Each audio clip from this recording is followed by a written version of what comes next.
amis, j'espère que vous allez bien. Aujourd'hui, on se retrouve pour une nouvelle vidéo sur LCI, bien évidemment. Comme vous savez, on va écouter ces drogués parce que pour moi, ça, c'est des drogués qui sont tous assis ici. Ils racontent que de la merde. Bref, on va les écouter. Par contre, la propagande que ces gens mènent, c'est juste incroyable. Ils disent que c'est les Russes qui mènent une propagande, mais eux, leur propagande est 1000 fois supérieure à celle de Russes. C'est juste hallucinant. Surtout cette présentatrice-là. Alors elle, n'en parle pas. Écoutons ces gens-là. Et on va commenter. Je vous le disais, c'est dans ce contexte de fuite de données top secrètes sur la modernisation de l'arsenal nucléaire russe que la Biélorussie, alliée de Moscou, annonce que des missiles Oreshnik vont être déployés sur son territoire. Poutine passe désormais à l'acte après l'avoir annoncé en décembre dernier. Je pense que le déploiement de complexes tels que l'Oreshnik sur le territoire de la République du Bélarus est possible. Cela deviendra possible, je pense, au cours du deuxième semestre de l'année prochaine. Cédric, vous nous avez rejoint. Que sait-on sur ces missiles Oreshnik qui vont être déployés sur le territoire d'un allié de Poutine, la Biélorussie ? Ah oui, on a d'abord cette annonce d'un responsable biélorusse. Regardez, Alexandre Volfovitch, secrétaire d'État du Conseil de sécurité. Voici ce qu'il nous dit. D'ici la fin de l'année, je pense que la décision concernant le déploiement d'Oreshnik convenue par nos chefs d'État sera effective. Il ajoute que les emplacements en Biélorussie ont été finalisés. Les préparatifs, dit-il, se déroulent comme prévu. Eh bien, en décembre dernier, on vient de l'entendre, avec la signature de ce traité de paix entre Vladimir Poutine et Alexandre Loukachenko, le président biélorusse, qui avait demandé à son homologue russe de lui fournir justement ces missiles Oreshnik, et il avait obtenu donc un premier engagement qui serait donc... Ils ont tort. Dites-moi s'ils ont tort. Ils ont pas tort. Ils ont raison de demander. Ils ont raison de demander d'avoir Oreshnik sur leur sol, avoir des bombes nucléaires sur leur sol, bien sûr. Vous faites pareil. Que ce soit les Européens, les Américains, vous faites pareil. Vous mettez des missiles sur le sol allemand, vous mettez des missiles sur le sol italien. Donc, les autres ont le droit de le faire, mais pas eux. Mais on est où, là ? Donc aujourd'hui sur le point de se concrétiser. Les services de renseignement ukrainiens, eux, sont quand même un petit peu plus dubitatifs. Ils n'y croient pas vraiment. Regardez ce que nous dit le chef du renseignement extérieur. Loukachenko affirme qu'ils auront Oreshnik d'ici la fin de l'année, mais cela ressemble à un vœu pieux. Fin de citation, Marie-Aline. Cédric, quel est l'enjeu autour de cette Oreshnik ? Pourquoi un tel intérêt des Biélorusses ? Alors, l'Oreshnik, je le rappelle, c'est le petit dernier, le nouveau-né des missiles russes, et il est entouré, il faut le dire, de pas mal de mystères, d'interrogations. Il est apparu, souvenez-vous, pour la première fois le 21 novembre dernier. Exactement. Il est apparu le 21 novembre dernier, novembre dernier, oui.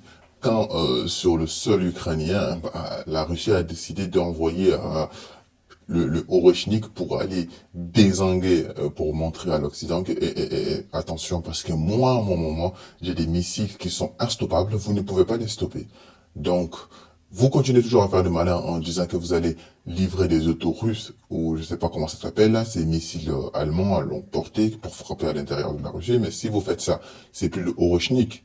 Non, c'est des missiles intercontinentaux que la Russie va devoir utiliser pour vous. Parce que vous avez beau faire le malin à croire que vous avez des autos russes ou je ne sais quoi, pour donner à l'Ukraine. Mais vous croyez qu'en face que la Russie va dormir? Vous êtes incroyables, ces gens-là. Dernier lancé par la Russie sur l'Ukraine, sur la ville de Dnipro. Vous voyez d'ailleurs les images des impacts ou des impacts supposés à l'époque. Ce jour-là, aucun mort. Seulement quelques dégâts matériels. Pourquoi ? Parce qu'il n'y avait pas de charge explosive dans ces missiles. Mais les Russes, eux, entretiennent l'ambiguïté sur la capacité de ce missile à porter une charge nucléaire. D'où l'inquiétude de la communauté internationale.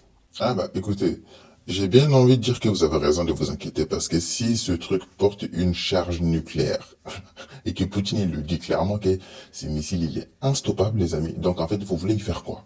Ça veut dire demain ils mettent une charge nucléaire dedans, ils referment la bombe, ça y est. Le Oreshnik il part là où il a envie d'y aller, Bon, il faut préciser que ça a une portée de, je crois, de ce que j'ai compris, je crois, 500 kilomètres à 300 kilomètres variables. Donc, de tout ce qui se trouve aux environs de 500 à 300 kilomètres est détruit instantanément s'ils chargent avec des nucléaires à l'intérieur. Donc, faites les malins, mais eux, ils savent ce qu'ils font, les Russes. Écoutez comment Vladimir Poutine parlait de cette Oreshnik en décembre 2019 à la télévision. Il n'y a aucune chance d'abattre ces missiles. Et si les experts occidentaux pensent qu'Oreshnik peut être abattu, nous leur proposons, ainsi qu'aux pays comme les États-Unis qui les paient pour leurs analyses, de mener une sorte d'expérience technologique. Une expérience technologique de haut niveau, le duel technologique du XXIe siècle. Qu'ils choisissent un endroit, un bâtiment, disons à Kiev, qu'ils y concentrent toutes leurs forces de défense aérienne et de défense antimissiles, et nous les frapperons avec Oreshnik. Et nous verrons ce qui se passe. Nous sommes prêts pour une telle expérience. Mais de leur côté, est-ce qu'ils sont prêts ? Il a nargué les Occidentaux, les amis. J'ai juré, il a nargué les Occidentaux. Vous vous rendez compte de dire ça à la planète entière? Et derrière, on n'avait aucune manifestation au niveau des Occidentaux. Il n'y a pas de oui, on relève le défi, oui, on va faire le test, ni quoi que ce soit. Ils ont fermé leur grande gueule, ils se sont assis, ils sont partis voir les dégâts.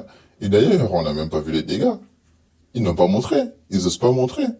Parce qu'ils savent très bien ce qu'il en est de ce missile Oreshnik. Moi, j'ai hâte juste qu'ils se disent, oui, vous savez quoi, envoyez le Oreshnik. Mais cette fois-ci, j'ai envie que Poutine le fasse, mais vous savez quoi, avec des charges nucléaires. Comme ça, là, on va vraiment voir s'ils vont encore ouvrir leur grande gueule là, assis sur leur plateau à dire, oui, les Ukrainiens devraient continuer leur offensive, ceci, cela.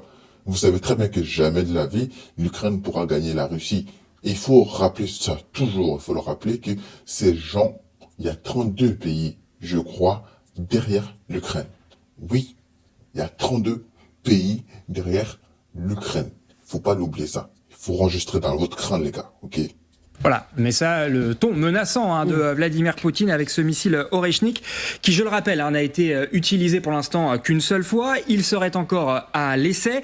Il y a beaucoup d'interrogations donc et même de prudence sur ce missile. On a contacté un spécialiste aéronautique, Gaëtan Powys, qu'on connaît bien ici sur LCI, et voici ce qu'il en dit. C'est un système utilisé une fois, réutilisé par la propagande, énormément commenté jusqu'ici donc en Europe, mais dont on ignore la capacité réel. À quoi va-t-il servir militairement? Voilà ce point d'interrogation pour lui. La Biélorussie. Ah bah, Gaëtan, si tu veux savoir à quoi peut servir, tu sais, comme je l'ai dit, Poutine, il a répété. Mettez vos meilleurs intercepteurs militaires là où vous voulez, et on fait un test. Et toi, Gaëtan, tu te retrouveras pile à cet endroit-là où le Oreshnik doit tomber. Comme ça, tu vas être le premier à savoir de suite ce qu'il en est de cette Oreshnik. Imbécile, va. La Russie joue un petit peu le faire-valoir de son allié russe dans cette histoire en se montrant désireuse d'obtenir ce missile avec beaucoup d'inconnus encore autour de cette Oreshnik. Merci beaucoup Cédric pour ces informations. Général Richoux, je vous voyais réagir pendant cet exposé. Moi, je me demande quel est l'intérêt pour Poutine et pour Loukachenko de voir ces armes déployées en Biélorussie. Bon, alors d'abord, il y a un intérêt politique, c'est de montrer qu'ils sont au niveau politique, enfin au niveau technologiquement, et qu'ils font des armes invincibles. Ça, dans la grande compétition internationale, à l'heure où on doute des capacités russes, c'est pour montrer qu'ils sont vraiment, ils continuent à faire partir de la cour des grands. D'autre part, le déploiement de Richoux, bah écoutez, eux font partie de la cour des grands, mais par contre, vous, les Occidentaux, vous faites partie de la cour des petits. Ça, il faut préciser. Pourquoi tu minimises ça, Richoux? Hein? Soi-disant un général. C'était un général. Vas-y, non? Va sur le front. On va voir dessus ce qui va se passer. Richoux. Non, mais... Ils font partie de la cour des grands avec le Oreshnik, avec 5000 têtes nucléaires. Vous avez combien? 292? 290? Ou 280? Donc, alors, Richoux, s'il te plaît, chut. 3 à 5 000 kilomètres. Donc le mettre en Biélorussie, c'est absolument pas neutre. Hein, la Bélarus, on se rappelle qu'elle était censée déjà avoir accueilli de l'armement nucléaire tactique, mais il y a au moins 2 ans, dont on ne sait pas très bien ce qu'il est advenu. Mais si on déploie des missiles comme ça de moyenne portée en Bélarus, on continue la vassalisation en fait du Bélarus, clairement, qui va porter. Non, vassalisation de Bélarus, mais vous êtes les vassaux, par contre, des États-Unis. Donc, alors, et l'Ukraine est vassalisée par l'Occident, est vassalisée par la France, vassalisée par l'Europe, est vassalisée par les US. Donc, alors, t'as beau dire que la Biélorussie est vassalisée par la Russie, mais c'est le cas pour l'Ukraine, c'est le cas pour vous, les Européens, face aux États-Unis. Donc, c'est bien beau de dire vassalisation pour l'Ukraine, de Biélorussie par la Russie, mais l'Ukraine, c'est pareil pour vous. Vous êtes en train de piller l'Ukraine en ce moment. Qu'est-ce qu'il raconte, ce Richou ? Les missiles russes. Donc la Bélarus réintègre carrément le bloc ex-soviétique, le bloc russe, en portant l'armement nucléaire russe. Et troisièmement, faut pas oublier que la portée de ces missiles, ne menace pas les États-Unis. Donc il y a justement, il y a la bombe nucléaire pour ça, justement. Tu crois qu'ici, le jour où la Russie doit combattre contre les États-Unis, ça ne sera pas on déploie des troupes au sol? Non. Là, c'est une troisième guerre mondiale qui est là. Oui, parce que là, la Russie n'aura pas d'armée pour faire face aux troupes occidentaux, aux troupes des OTAN. Donc, ça sera la troisième guerre mondiale, mon gars. Je te le dis. C'est pour ça que les États-Unis, aujourd'hui, ne se mêlent pas autant militairement, même s'ils livrent des renseignements, ils livrent des armes, etc. Mais je parle de déployer des soldats sur le terrain, ils ne feront jamais ça parce qu'ils savent très bien qu'ici, il y a un conflit aujourd'hui entre la Russie et les États-Unis. C'est les nucléaires qui vont parler. Et oui, nucléaire. Il n'y a pas de troupes au sol, on se bat. Non, c'est le nucléaire qui va parler. Et le nucléaire sur les États-Unis, ils ont peur de ça. Oui, tu détruis New York ou tu détruis Las Vegas, j'ai envie de dire, tu fais des millions de morts. Donc, les États-Unis ont très bien compris qu'ils n'ont pas intérêt à rentrer là-dedans.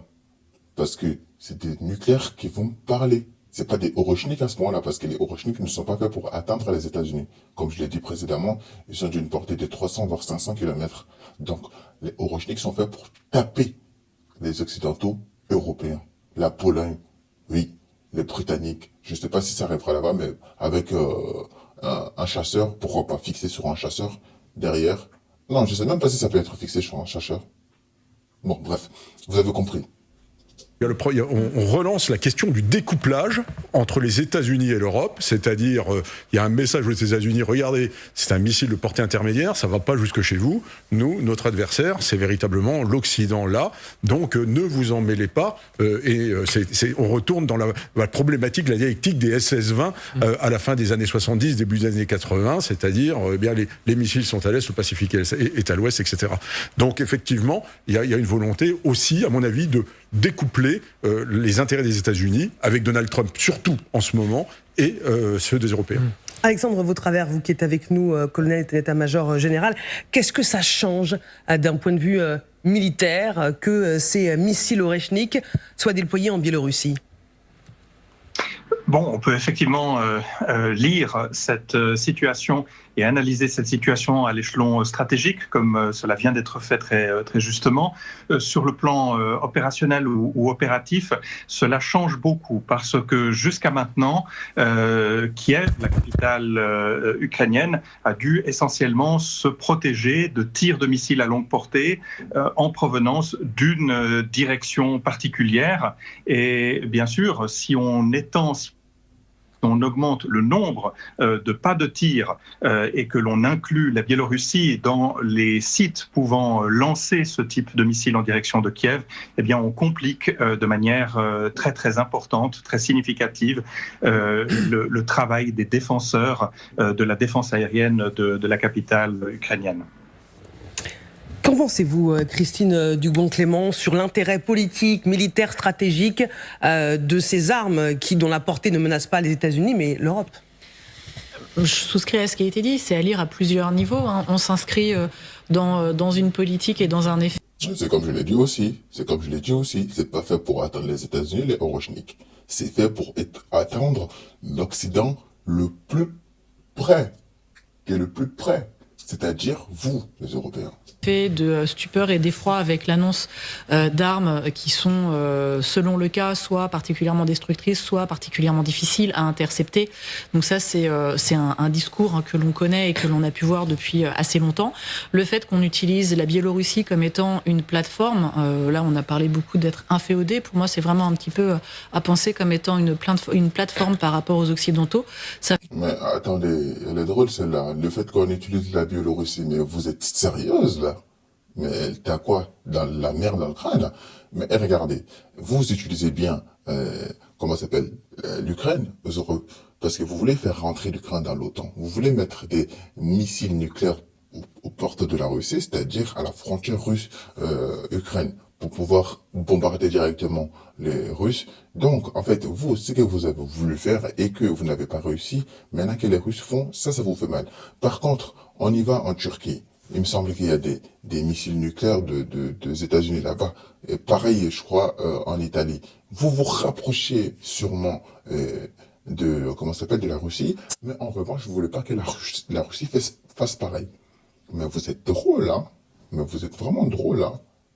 Vous pillez les pays européens pour pouvoir installer vos nucléaires et vous rapprocher au maximum de la Russie et pouvoir lancer des ogives nucléaires de ces pays-là. Donc, mais en revanche, vous voulez que la Russie reste dans son coin, que la Russie ne fasse pas pareil. En fait, c'est quoi? C'est genre, vous voulez que la Russie ait les mains attachées dans le dos, mais que vous fouettez la Russie, mais en revanche, vous faites ce que vous voulez. Voilà, franchement, les amis, ces gens-là... Ça fait écho à ce qu'on avait eu déjà en 2016, où on avait eu le déploiement d'Iskander qui avait été fait notamment dans l'exclave que vous voyez sur votre carte, et qui avait été fait à grand bruit en expliquant qu'on avait aussi une capacité d'emport nucléaire. Et là encore, c'était clairement les membres de l'Union européenne que l'on visait. Donc on est dans cette approche-là, c'est-à-dire qu'à chaque fois on va mettre en place de la dissuasion pour des soutiens politiques. Donc on a ça au niveau de la relation internationale. On va essayer aussi d'avoir un effet sur les populations en disant attention, ce que l'on met en place est inarrêtable, donc on n'a pas de moyen de l'arrêter. Ça fait un écho avec ce que l'on retrouve sur l'usage et sur la menace du nucléaire. Or, si vous affaiblissez le soutien d'une population, d'une opinion publique, et bien ça va être beaucoup plus difficile pour un État de maintenir une position sur laquelle il n'est pas tenu. Et puis, d'un point de vue, effectivement, ce qui a été dit sur le terrain, et bien là, on a une possibilité de pouvoir frapper potentiellement plus au cœur de la capitale en défaisant les systèmes de protection. Alors, rappelons aussi que quand on est sur ce genre de matériel, on ne va pas le faire pour une... C'est très intéressant, c'est ce qu'elle est en train de dire. Je suis ironique, bien évidemment. D'intérêt modéré, parce qu'il y a quand même un coût au vecteur que vous allez faire. Donc, sorti d'envoyer un message potentiellement politique assez fort quand vous allez déployer, par exemple, sans tête explosive, donc juste pour avoir cette espèce de démonstration-là. Et on le fait à un moment où la position de la Russie quant à des potentiels des discussions et sur un cessez-le-feu ou sur une paix est assez claire. Ça, on va vraiment dans toute cette ligne-là, dissuasion, renforcement de la posture et projection de puissance de la Russie, projection de puissance qui a quand même été fortement amoindrie, notamment parce que l'Ukraine résiste encore. Donc on a quand même toute cette... c'est comme je l'ai dit, l'Ukraine résiste, mais il faut pas oublier un mot. Il y a un mot qu'il faut dire. L'Ukraine résiste avec l'aide d'une trentaine de pays. Les amis, ça, il faut le souligner. Moi, je tiens à le souligner tous les jours. L'Ukraine résiste avec 32 pays, dont les États-Unis qui fournissent massivement des armes, les Européens qui fournissent massivement des armes. Donc, en fait, ce qui manque à l'Ukraine, c'est des hommes. L'Ukraine n'a plus d'hommes. L'Ukraine a fait tuer tous ces hommes. Donc, il faut répéter encore une fois, l'Ukraine résiste avec 32 pays derrière. Cette approche-là, et puis message sur la scène internationale. Alors écoutons justement ce que dit le président biélorusse Alexandre Loukachenko. Nous n'avons jamais été aussi proches d'une guerre nucléaire que ces derniers temps. Si quelqu'un utilise des armes contre nous, nous répondrons immédiatement. Nous ne tracerons aucune ligne. Nous ne sommes pas la Russie avec ses milliers et milliers de kilomètres. Là-bas, vous pouvez tracer des lignes et attendre, car la mer Russie ne sera pas envahie immédiatement. Mais le Bélarus, comme l'a montré la dernière guerre, a cessé d'exister en l'espace d'un mois. Cette fois-ci, ce sera encore plus rapide. Alors, aucune ligne. Voici la Chase Sapphire Reserve. C'est une visa infinie, c'est-à-dire qu'elle vient avec minimum $10 000. Beaucoup de gens ne le... Aucune limite, aucune ligne rouge. Et quand il avait dit justement que le monde n'a jamais été aussi proche d'une guerre nucléaire, c'était aussi en réponse à Emmanuel Macron dès qu'il a émis l'idée d'envoyer des troupes en Ukraine. Oui, alors, la déclaration, elle date d'il y a quand même plus... Le comédien, quand je parle du comédien, pas lui bien évidemment, de notre cher ami président. Plusieurs mois, presque un an à ce stade. Elle reste intéressante à plusieurs égards. D'abord, le personnage qui la prononce, Loukachenko, qui est proprement fascinant au sens négatif du terme, et cette capacité qu'il a de godiller en permanence entre nous et Vladimir Poutine, et qui lui a permis de survivre pendant 3 décennies au pouvoir, et d'où aussi ce rôle que la Biélorussie, sous ses ordres, endosse, celui d'une sorte de consentement à la vassalisation, parce que j'imagine que dire non sur un sujet comme celui à Vladimir Poutine, c'est très compliqué, et donc il essaie de s'en emparer pour se donner une posture de renforcement. Donc on est toujours dans cette sémantique, ce champ lexical du signalement stratégique, en évoquant ces armes, ces lignes rouges, etc. C'est une manière de cultiver le champ de nos angoisses, puisque ça s'adresse à nous. Ça fonctionne jusqu'ici. Je veux dire, on est du côté américain encore en train de faire l'autopsie du moment Biden, des angoisses de Biden par rapport à la Troisième Guerre mondiale, par rapport à l'arme nucléaire, les conséquences que ça a eu sur Kherson, Kharkiv, etc. Attention simplement, et j'en termine par là, que ce soit pour les armes nucléaires tactiques, il n'y a pas de preuve formelle qu'elles aient effectivement été transférées sur le territoire de la Biélorussie. Le Fenwick qui veut savoir. Fenwick, tu veux savoir? Non mais, si t'as pas de preuves, il faut prendre un avion, tu vas regarder. Comme ça, tu auras des preuves, mon ami. Si, l'Oreshnik, et ça a été dit, mais il faut le redire... Il a dit en même temps, 2e semestre 2025. Oui, mais alors, ils en ont... Ça se stocke pas comme ça, hein. Voilà, ils en ont combien? Première inconnue. Deuxièmement, et le général Norlin le disait sur les silos, vous imaginez bien que le renseignement américain surveille quand même ça de près. Déplacer un Oreshnik, je ne parle pas d'ogive nucléaire tactique, déplacer un Oreshnik, c'est quand même quelque chose. Mais il y a cette volonté de, encore une fois, être dans du signalement. Non mais ces gens sont drôles, hein. Et les renseignements américains peuvent voir ça, non mais... Si ces gens décident de creuser un tunnel entre la Russie et la Biélorussie, par exemple, et que tout ce matériel doit passer en dessous, est-ce que les Américains peuvent toujours le voir? Il faut me le dire.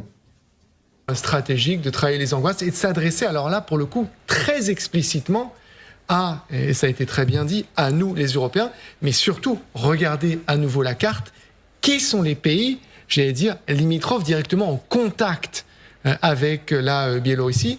Là, vous voyez... qui va se sentir extrêmement concerné par ces annonces, parce qu'ils sont littéralement au premier rang, au premier plan. Quand on parle d'un monde qui pourrait être proche d'une guerre nucléaire, est-ce qu'on est uniquement dans le registre de la menace, ou est-ce qu'on est lucide sur l'escalade future si aucun camp ne lâche rien? On est toujours dans le principe de ce discours du choc et de l'effroi. Par nature, vous allez pousser, et c'est ce que l'on a dit, en laissant un flou.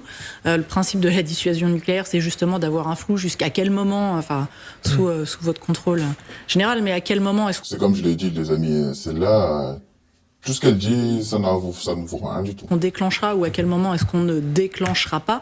Il y a quelque chose aussi qui me semble intéressant de souligner, et là on est vraiment sur une approche en termes non seulement de communication mais de relations internationales, c'est que les prises de parole du président Poutine récentes sur ce sujet-là, il est assez modéré dans ce qu'il entend. Par contre, vous allez avoir tout un premier cercle d'écho qui, là, est beaucoup plus dans de la gesticulation depuis 1 an, 2 ans, voire même depuis le début de la guerre. Comme Medvedev. Comme Medvedev, par exemple, on pourrait prendre différents organes de propagande, on pourrait prendre différents éléments. Ce que ça a pour effet, c'est de faire passer le président Poutine comme étant quelque part l'interlocuteur le plus modéré, le plus rationnel et le plus raisonnable, quelque part celui qu'il faut. Bah, en soi, est-ce que c'est faux? Depuis le début de cette guerre, Vladimir Poutine ne veut qu'une chose, c'est la paix. C'est-à-dire, vous avez refusé Minsk 1, Minsk 2, comment ça s'appelle, Istanbul 2022. Donc maintenant, vous voulez quoi en fait? Qu'il fasse quoi, Poutine? Hein? En fait, ces gens, nos amis, ils veulent que Poutine se couche, qu'il arrête la guerre, mais qu'il se couche. Mais vous êtes drôle. Mais vous êtes drôle. C'est ce qui va jamais arriver, en fait. Ça, c'est une chose qui ne va jamais arriver. Il faut que vous mettez ça dans votre crâne. Il faut mettre ça dans votre crâne. Le jour où Poutine fera ça, c'est qu'il sera sous sa tombe. Et oui. Mais par contre, vous allez le faire très bientôt, avant que des nucléaires commencent à voler. Faut écouter si vous voulez justement éviter d'aller sur cet accroissement de la conflictualité. Alors, manipuler la menace nucléaire, là, on est effectivement sur un autre type d'arme, mais qui a la capacité potentielle d'emport. C'est une vieille histoire, et à chaque fois que vous avez le Kremlin qui se trouve dans une position relativement inconfortable, et ben on va jeter cette même vieille balle d'une des tours du Kremlin, parce qu'elle a un effet qu'on comprend, hein. Attention, je ne minimise pas. Si, je crois que tu ne sais pas ce que ça fait. Tu minimises beaucoup. Et toi, est-ce que tu seras dans un bunker le jour où le nucléaire viendra sur Paris? Non mais il faut me le dire. Si tu seras dans un bunker, tu peux te permettre de parler de ce genre de truc. Hiroshima. Est-ce qu'elle a vu les images de Hiroshima, les amis? Parce que la bombe nucléaire, c'est pas juste boum. Non, ça reste. Il y a les effets aussi qui restent pendant des dizaines et des dizaines d'années. Donc cette dame qui est là, en train de jacter, en train de dire « Ah oui, patati patata », meuf, tu ne sais pas ce que ça fait, le fait d'une bombe nucléaire. Donc tu minimises. Et quand la Russie parle de bombe nucléaire, ils sont sérieux. Et quand la Russie parle de Orochnik, ils sont sérieux. Ils vous ont démontré ce que ça faisait, le Orochnik. Il faut prendre en compte que le Orochnik n'avait pas de charge utile. Ok? Et qu'il n'y avait pas d'explosif dedans. C'est un missile qui a été balancé à vide. Donc le jour où il y aura 45 kilos de charge utile, et là je suis encore gentil, j'ai dit 45, ou bien qu'il y aura 400 voire 500 kilos de charge explosive à l'intérieur, là, l'Ukraine va se coucher. Et là, on parle même pas de bombe nucléaire encore. Donc, parler de oui, la Russie menace, ils ont raison de menacer, parce que c'est pas une petite chose. Ils menacent pour que vous fassiez attention. Comme vous êtes là en train de parler sur le plateau, allez sur le front. Moi, j'ai hâte de voir ça, tous ces gens qui parlent blablabla. Vous connaissez pas la guerre. Sinon vous serez pas là en train de parler pour rien. Pas l'objet, mais elle a un effet on s'arrête un petit peu, on fige, on reste là-dessus et ça laisse le temps de réfléchir. Et puis c'est un petit peu comme un prestidigitateur qui secoue la main droite et pendant ce temps-là, la main gauche fait à peu près ce qu'elle va vouloir. Bon, les amis, c'était tout pour cette vidéo parce que ces gens-là parlent pour rien dire. Et puis j'espère que vous aurez apprécié. Et si c'est le cas, n'hésitez pas à me faire savoir massivement avec beaucoup de pouces bleus et surtout à partager massivement la vidéo. Sur ce, on se reprend pour une prochaine vidéo. Allez, salut!